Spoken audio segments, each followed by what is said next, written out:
finir avec Legrand, le titre de Legrand. Est-ce que ça peut continuer à grimper selon vous, Daniel? Alors déjà, là, je suis revenu en bougie hebdomadaire parce que j'ai trouvé que le schéma hebdomadaire était extrêmement clair. Alors, on retrouve toujours nos mêmes éléments, hein, le rallye jusqu'au début de l'année dernière, la consolidation jusqu'au mois d'octobre et une tendance haussière qui s'est développée à partir de ce début du mois d'octobre avec des retracements qui sont quand même un peu significatifs. Bon, c'est vrai qu'on est en bougie hebdomadaire, mais quand même. Donc on a un mouvement qui est propre, qui est régulier, mais qui consolide. Hein, les investisseurs ont besoin de tester les niveaux importants. On a franchi la semaine dernière un niveau de résistance qui est à 89,84 € et depuis le début de la semaine, on est également sur une phase de consolidation.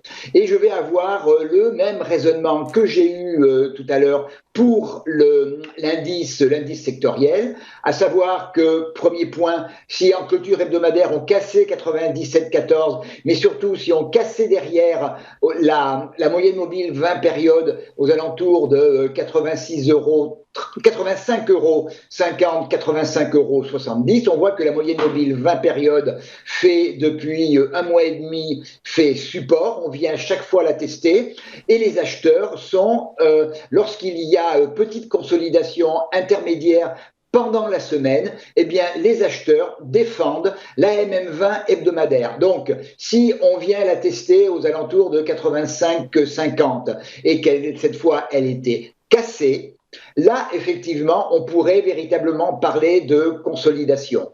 Dans le cas contraire, eh bien, ce serait une respiration, comme on en a déjà eu avec cette MM20 comme support mobile. Donc, on regarde la zone 85,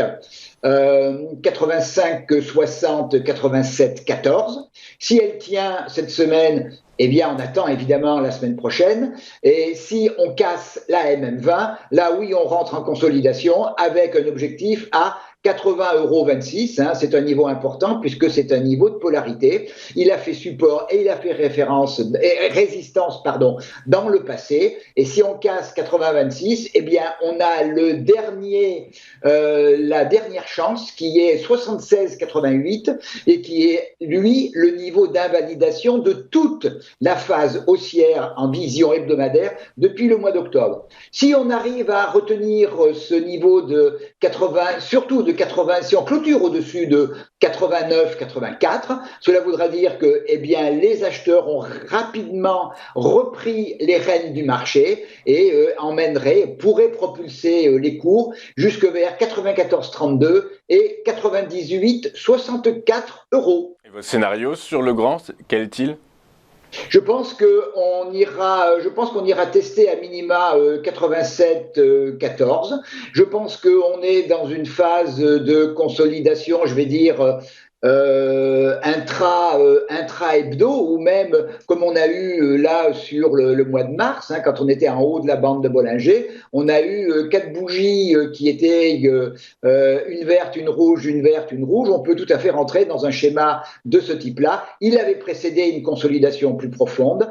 Donc, pour l'instant, je suis plutôt latéral, mais avec une vision, si je me mets comme on est là, en vision hebdomadaire, une vision de long terme, j'ai une vision qui est quand même plutôt haussière. Je commencerai à m'inquiéter si on casse 85, 50, 60, et évidemment, si on casse 76, 88, on ne parle plus de la tendance.